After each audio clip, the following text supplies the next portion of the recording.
Well, let's try again.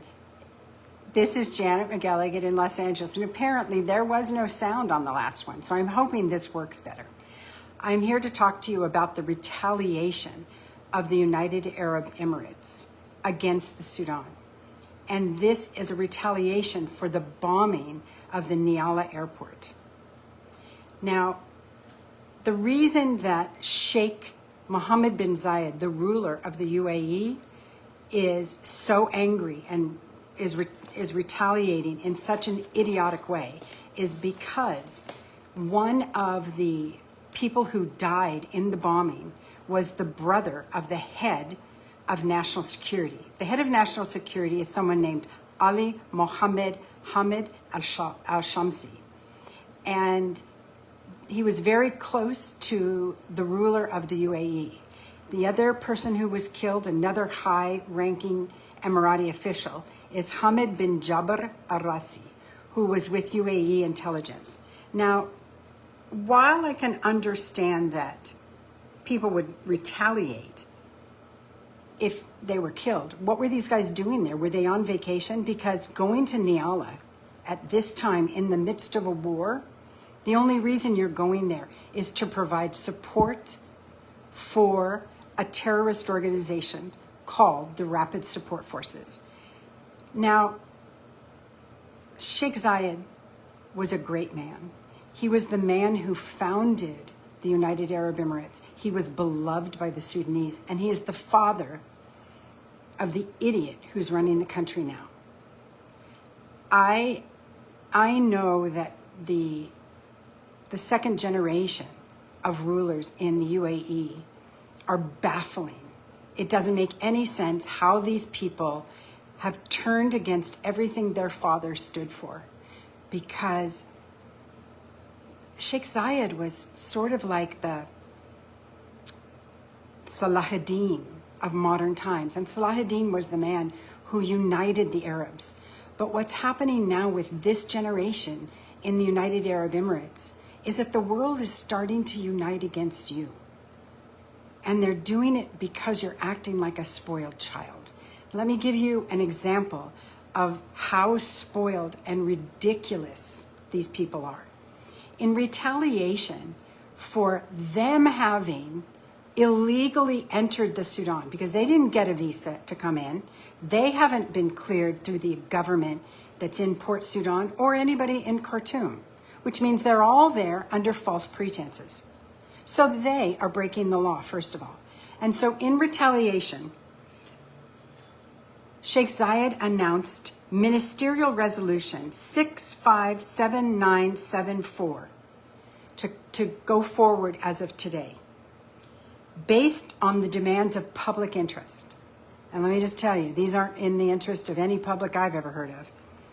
They're saying that all Sudanese citizens are going to be banned from these things: operating retail, grocery stores, and general stores, unless it's a major supermarket. Sudanese cannot be involved in hair salons for men or women. They cannot have popular restaurants. I guess they could have unpopular restaurants or cafes. That just tells you how dumb this is. They cannot have pickup and delivery systems. They cannot have pickup and delivery services. They cannot operate cell phone companies, whether it's repair cell phones, electronic equipment, or maintenance. So basically, Mr. Emirati, you're going to have to fix your own phone, which I bet you're just going to go buy a new one. But they can't buy it from someone who's Sudanese. You can't trade in used clothing or mobiles. So the secondary market for anything in the Emirates is now going to be dead. You cannot buy local agricultural products. So you can't go buy lettuce to make a salad.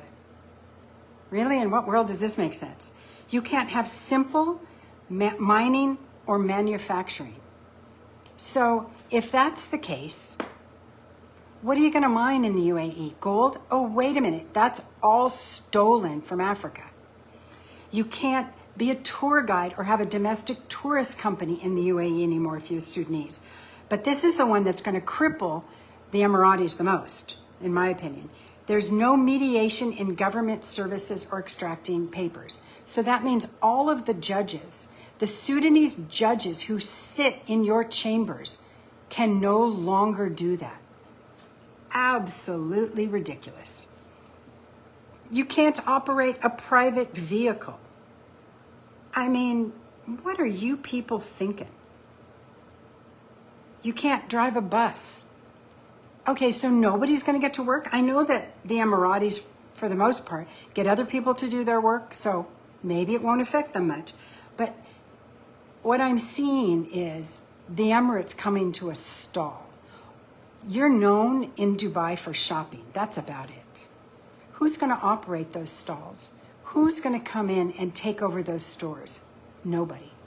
You think that the Pakistanis and the Indians are going to fill this void? I want you to remember what happened with Idi Amin when he did this kind of retaliatory strike against the Indians. The economy didn't recover for decades, and neither will yours. I am asking everyone to boycott everything Emirati. Do not fly Emirates. Do not fly Etihad. Do not go into the UAE. Do not give them a penny. Give no one operating any business in the Emirates a penny. Don't give them any time.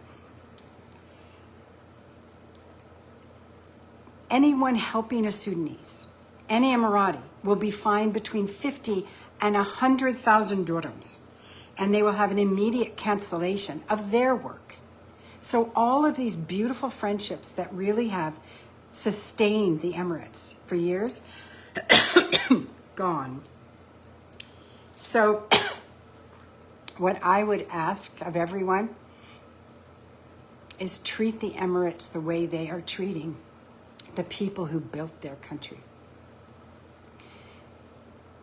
And Sheikh Zayed would be so ashamed of you. He would be appalled. But I hope that in some way you get out of your gold-plated Rolls Royce and you remember the words of your father, that you are no better than anyone and that you must share. I feel for someone who has no soul. I really do. So get the hell out of Sudan, and you get the hell out of every place that you are. Put your nose where it belongs, in a book. Thank you.